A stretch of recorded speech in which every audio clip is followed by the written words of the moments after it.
This is a quick tutorial for anyone who's never built an automation before and is not technical. We're gonna go through everything you need to know so you can build your first automation even if you have no technical skills. Hopefully by end of the video, you'll see how easy it is to build these automations and you can start thinking all the automations you can build to start automating more of your work in 2025 and spend more time doing things you enjoy. Let's dive in. The first step is to pretty much sign up for Zapier. You can do it by putting in your email and password, or you can do it through like your email SSO. This is what I prefer. I don't like remembering passwords. Again, this is like depending on how sensitive you feel about using SSO versus passwords, totally personal preference. Once you're signed in, you're gonna see something like this. I have a bunch of pre-built automations, so maybe my screen looks a bit different, but you're still gonna see like a bunch of things like, Zap, table interface, chatbot, canvas. Within Zapier, there's a bunch of different things you can do. But for now, just to keep things simple, forget everything else you see. The only thing we're gonna focus on is a Zap. Zap within Zapier, it just means an automation flow. It's just a workflow that has like a few steps where you can automate a certain piece of work. We're gonna build one today, so you'll know exactly what I mean. To get started, all we're gonna do is here, like go up to the left and just create a new Zap. We can start from scratch,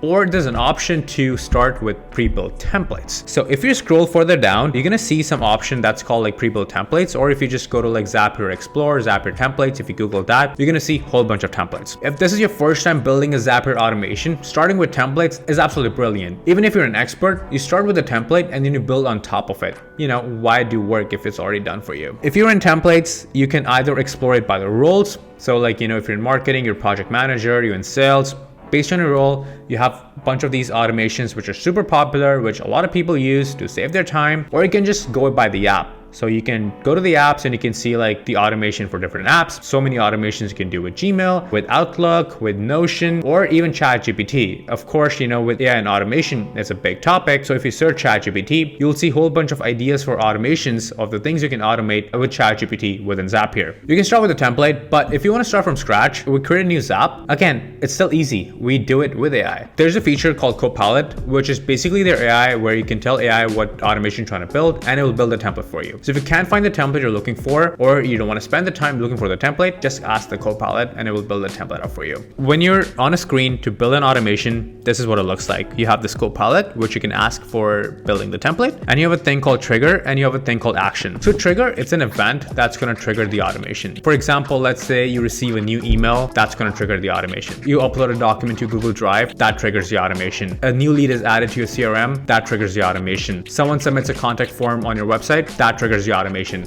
So like any event with any app that will trigger the automation is called a trigger, and everything that happens after. So let's say someone submits a form, and now what do we do with the form? Like whatever task we're trying to do with the form is going to be our action. So this could be update the CRM, it could be sending a Slack message, or it could be both, where we update the CRM but we also send a Slack message. You can have multiple steps within an automation. Speaking of, why don't we just build that as an automation where every time somebody submits a contact form on our website, we update our CRM automatically. So I'm just going to tell Copilot that when I receive a lead via Google Forms, I want to add the detail to my CRM in Airtable. I do that and it's gonna do its thing, and now it suggested me the steps that I think I need in this template, which is Google Forms, new form response, Airtable, create a record. So this looks good. This is exactly what I wanted. So I'm just gonna add all steps to Zap. So our trigger is now a Google Form, and our next step is Airtable. Airtable is like glorified Google Sheets. I mean, I could use Salesforce, HubSpot, Pipedrive. I'm just using Airtable to keep things simple for now. So this is our template, but it's not done yet. It doesn't know what form to talk to, what sort of information we're getting. So we have to like basically do all that configuration work now. So just click on that node, or like, that sort of step,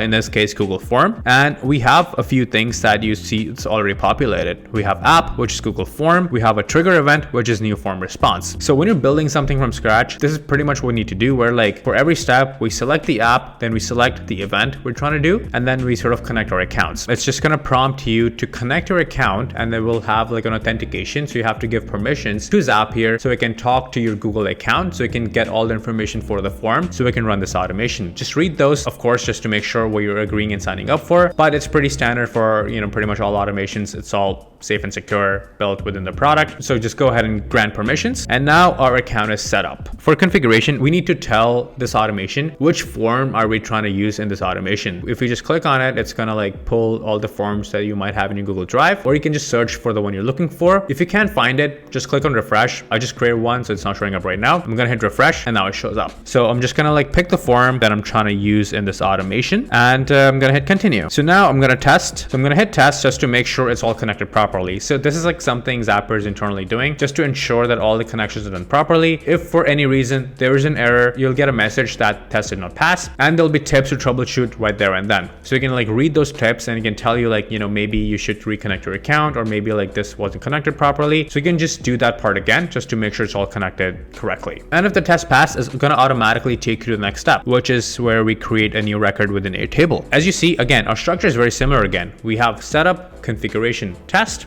and we have app, we have action event, and we have an account. So we select our app, in this case Airtable, which is our CRM, and our action event is going to be create a record. This could be update a record as well, if that is what my automation is about. Really depending on what you're trying to build, you just pick from the drop down. And then again, just like I did authorization for my Google Drive, I'm going to do the same for Airtable, so I can talk to my Airtable to like do the work on my behalf. Under configuration, again, I'm going to select what sort of table I'm actually connecting my automation to, where it needs to update the data. So within Airtable, I'm selecting my base, and I'm selecting the table that I need to update the results with. Once I have the table and base selected, now it's going to automatically pull what are my different columns in that CRM. Here I have name, notes, email, and budget. So now I can start doing my mapping. This is where I could configure my automation. Every time I'm getting a form message, I want to add my name to my CRM. So here, what I'm going to do here is I'm going to like go to the plus sign, and I'm going to go to Google Forms, and I'm going to pick the name variable from my form. I'm just going to put it here. The same I'm going to do with notes. I'm going to do with email. I'm going to do with the budget. So basically, like I'm telling this automation that every time there's a new Google form, the name should go here, the notes should go here, email should go here, and budget should go here. So this is like the manual step you need to do once. So every time there's a new form, it can map those fields automatically. So once I have all these variables mapped one to one, I'm going to test the step to make sure it's working properly. As soon as I do that, our data is showing up on our Airtable. So it is working properly. But let's just do another test to make sure it's working,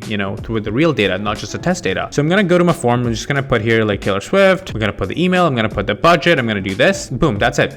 20 seconds later, I have this data in my Airtable. So now on my website, every time somebody submits a form, the data is going to automatically transfer over to my CRM without me touching it at all. So that's how you build a very basic, simple automation. If you want to add complexities, it's the exact same step. You just have to like add more steps to the process. For example, let's say I want to send myself a Slack message if the lead has a big budget. Maybe something, like I want to have my pulse on. I'm not checking my CRM every day. I'm not checking my forms every day. But if somebody has a big budget, I want to get in there and send them a message or like look into it right away. So what I'll do here is I'll do another step, which is filters. So I'm gonna click on this plus icon so I can add more steps. I'm gonna just click on filter, and under setup, I wanna like define my conditions for this filter. So here are the fields I wanna pick. I wanna filter if the budget is over a certain value. So the fields I'm gonna pick is only continue if. I'm gonna go to my form, I'm gonna say my budget, and I'm gonna pick a condition. So it could be contains, it could be greater than that, it could be less than that. Maybe I'm trying to like do if the name is this or if like the company is this. So we can sort of like, do the contain and stuff like that. I'm just gonna do here budget, so greater than 300. That's basically what my filter is. If the budget is more than 300, we're gonna do one more step. So I'm gonna test it just to make sure that the filter is set up properly. And it looks like it's showing me that our data with John Wick was 400, which means the step will continue. Perfect. So we're gonna add one more step, which is to send a Slack message. So like we've done before, our app is Slack.